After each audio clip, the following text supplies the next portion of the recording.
एक बार की बात है, एक सेठ के यहाँ एक धोबी कपड़े धोने के लिए आया करता था। उनके कपड़े ले जाया करता था, रोज उनके कपड़े धो करके लाकर उनको देता था। मगर कई दिनों से वो धोबी आ ही नहीं रहा था उनके यहाँ। कई दिनों के बाद जब वो आया तो उस सेठ ने पूछा, भाई तुम इतने दिनों से कहाँ थे, क्यों नहीं आ रहे थे कपड़े लेने के लिए? धोबी ने बताया कि सेठ जी, महाराज पद्म का देहांत हो गया है। उनके दुख में मैं दुखी था और उसी शोक में मैं यहाँ नहीं आ पा रहा था। और इतना ही नहीं, मेरे पास कुछ देने के लिए नहीं था उनको, तो मैंने अपने बाल ही दान कर दिए, मैंने अपने बाल गंजे करवा लिए। सेठ को लगा बात तो बहुत सही बोल रहे हो। सेठ को लगा क्यों ना मैं भी ऐसा ही करूं। महाराज पद्म का देहांत हो गया है और अगर इस व्यक्ति जैसा, इस धोबी जैसा व्यक्ति यदि बाल गंजा करवा सकता है तो मैं क्यों ना करवाऊं, मैं भी करवा लेता हूं। वो कपड़े लेकर जाता है और ये अपने बाल गंजे करवा लेते हैं। अपने ही बाल तो गंजे नहीं करवाते, अपने बेटे के बाल, अपने परिवार के लोगों के बाल भी गंजे करवा देते हैं। एक दिन वो शाम में घूमने के लिए मार्केट में गए हुए थे, तो मार्केट में उनको राजमहल का जो सैनिक था, सेनापति था, वो उनको वहां मिला। सेनापति वहां मिला, उसने देखा राजा, वो पहचानता था सेठ को। सेठ से पूछा, सेठ जी आप ने क्यों बाल गंजे करवा रखे हैं? ऐसा क्या हो गया है कि आपको बाल गंजे करवाने पड़ गए? सेठ ने कहा, आपको नहीं पता, राजा पद्म का देहांत हो गया है। उसने कहा, अच्छा, मुझे किसी ने बताया ही नहीं। और उसने भी जाकर बाल गंजे करवा लिए। वो राजमहल पहुंचा, राजा ने देखा, राजा ने पूछा, भाई तुमने बाल क्यों गंजे करवा लिए? राजा को उसने बताया, महाराज महाराजा पद्म का देहांत हो गया है, उनके दुख में मैं दुखी होकर के मैंने बाल गंजे करवा लिए। महाराज को लगा इसने बाल गंजे करवाए हैं तो मुझे भी उनके सम्मान में बाल गंजे करवाने चाहिए, उनके आदर में मुझे बाल गंजे करवाने चाहिए। वो भी अपने बाल गंजे करवा लेते हैं। और इतना ही नहीं, महाराज एक हुक्म पास कर देते हैं, कि ऑर्डर पास कर देते हैं कि शहर में जितने भी लोग हैं, प्रदेश में जितने भी लोग हैं, सभी बाल गंजे करवाएं। फिर क्या था, सभी को ऑर्डर मानना पड़ा और राजा के कहे अनुसार सभी ने बाल गंजे करवा लिए। एक घटना घट गई। उसके बाद उसी प्रदेश से के पास से कोई दूसरा बुद्धिमान व्यक्ति, संत किस्म का व्यक्ति, जो दूसरे प्रदेश में रहता था, इस प्रदेश से गुजर रहा था, उसके जानने वाले यहां रहते थे, उनसे मिलने के लिए यहां आया। जब उसने शहर के अंदर प्रवेश किया तो देखा कि पूरा का पूरा प्रदेश ही गंजा। उसको लगा हो ना हो इन लोगों को बाल से कुछ खासी एलर्जी है, सबने गंजा करवा रखा है। किसी को रोक के उसने पूछा, भाई आपने बाल क्यों गंजे करवा रखे हैं? उसने कहा, महाराज का ऑर्डर था, जो महाराजा ने बोला हमें मानना पड़ा, हमने करवा लिया। उसको लगा, अच्छा, महाराज ऐसे हुक्म भला क्यों देंगे, महाराज को ऐसा करके क्या मिला? तो उसने सोचा क्यों ना महाराज से ही मिला जाए। उसने कोशिश करके राजा से मिलने का डिसाइड किया और राजमहल पहुंच गया।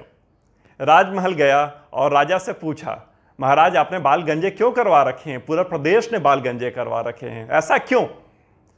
राजा ने कहा, आपको नहीं मालूम, राजा पद्म का देहांत हो गया है, महाराज पद्म नहीं रहे, उनके सम्मान में, उनके दुख में मैंने ऐसा किया है।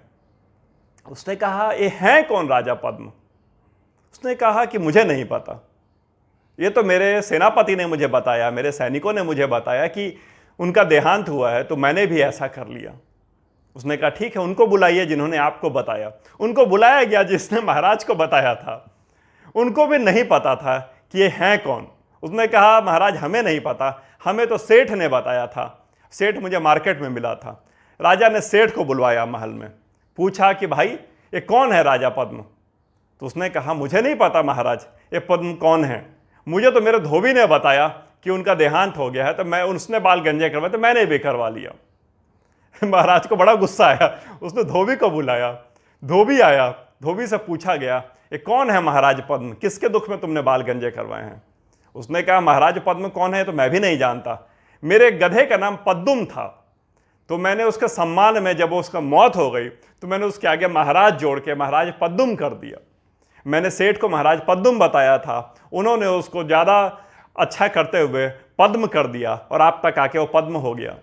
मगर मेरे गधे का नाम तो पद्म था, पद्म क्या होता है मैं तो जानता भी नहीं, मेरे लिए तो पद्म मेरा सब कुछ था, क्योंकि वो मेरा सारा काम करता था, मेरे वजन धोता था, कपड़े धोने के लिए ले जाता था तो वहाँ साथ मदद करता था, वजन उठाता था, और मेरे जीवन में और दुनिया में और कोई नहीं था उसके अलावा। उसका चला जाना मेरे लिए बड़ा कष्टकर था। क्या हम सभी की जिंदगी में ऐसे पल नहीं आते क्या कि अपनी बुद्धि लगाए बगैर दूसरे क्या कर रहे हैं, दूसरे क्या सोच रहे हैं, दूसरे किस तरह से अपनी जिंदगी जी रहे हैं, हम उनकी डायरेक्ट कॉपी कर रहे होते हैं बिना अपनी बुद्धि लगाए हुए। ऐसा माना जाता है विश्व के 70 से 80% लोग ऐसे हैं जो बिना अपनी अकल लगाए दूसरे के किए के हिसाब से अपने जीवन चला रहे होते हैं। उसने ऐसा किया, उसको अगर सक्सेस मिला, मैं भी वैसा ही करता हूं, मुझे भी मिल जाएगा। उसने वहां पैसा डाला, वहां प्रॉफिट हुआ, तो मैं भी वही पैसा डालूंगा, मुझे भी प्रॉफिट होगा। यह काम शेयर बाजार में बहुत होता है। सो कॉल्ड इन्वेस्टर्स सलाह देते हैं, यहां पैसा डालो, वहां पैसा डालो, लोग पैसा डाल देते हैं। अरे जिसने डाला है उसकी क्या कंडीशंस थी, उसने कितना लंबा टेन्योर लेकर के डाला है, आपको नहीं बताया है। उसने डाल दिया है और आप उसकी कॉपी करके आप भी उसमें पैसा लगा करके अपनी गाढ़ी कमाई हो सकता है आप डुबा दें।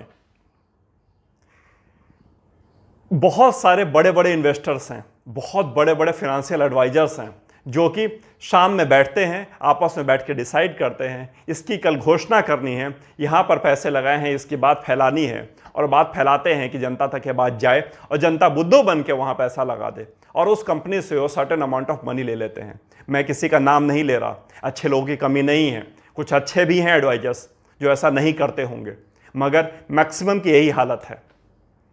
इन चक्करों में नहीं फंसिए, इन एडवाइजर्स के चक्कर में मत फंसिए, अपनी बुद्धि लगाइए। अगर आपका पैसा है, आपने अपनी मेहनत से उस पैसे को कमाया है, अपने पैसे को अपनी अकल का प्रयोग करके उसको मार्केट में लगाना है, मार्केट में लगाइए, और जहां मन करे वहां लगाइए, मगर सलाह लीजिए, अंधा अनुकरण मत कीजिए। पता चले किसी ने बताया हो पद्म, आपने उसको पद्म समझ करके वहां पर अपना पैसा लगा दिया हो। जीवन में अगर आगे बढ़ना है, जीवन में कुछ बड़ा करना है, तो बस इतना लिख लीजिए, इतना गांठ बांध लीजिए, दूसरे के किए के अनुसार नहीं चलूंगा, अपनी बुद्धि के हिसाब से, अपनी अक्ल के हिसाब से चलूंगा। अगर दुनिया ने ऐसे करके अगर कुछ कमाया है, कुछ बनाया है, हाँ उनसे प्रेरणा जरूर लेनी चाहिए, मैं ऐसा मना नहीं कर रहा, मैं प्रेरणा लेना और अंधा अनुकरण करने में अंतर होता है। कहते हैं दूसरे के फेल्योर से सीख लेना चाहिए, और वो गलती जीवन में कभी नहीं करनी चाहिए। खुद के फेल्योर पर खर्च करने के बजाय दूसरे के फेल्योर से सीखना ज़्यादा बुद्धिमानी है। मैं भी इस बात का समर्थन कर रहा हूँ, मैं फेल्योर से सीखना, दूसरे की असफलताओं से सीखना, मगर खुद बेवकूफ़ियाँ करना में अंतर होता है। चलिए, उम्मीद करता हूँ अच्छी लगी होगी ये कहानी, उम्मीद करता हूँ अच्छा लगा होगा ये उद्धरण। कहानी बहुत पुरानी है, मगर आज भी और हर समय और हर सिचुएशन में रिलेवेंट है। मैं उम्मीद करता हूँ आप कभी इस तरह की गलती नहीं करेंगे। मिलता हूँ बहुत ही जल्दी नए वीडियो, नए एनर्जी के साथ। Have a great day.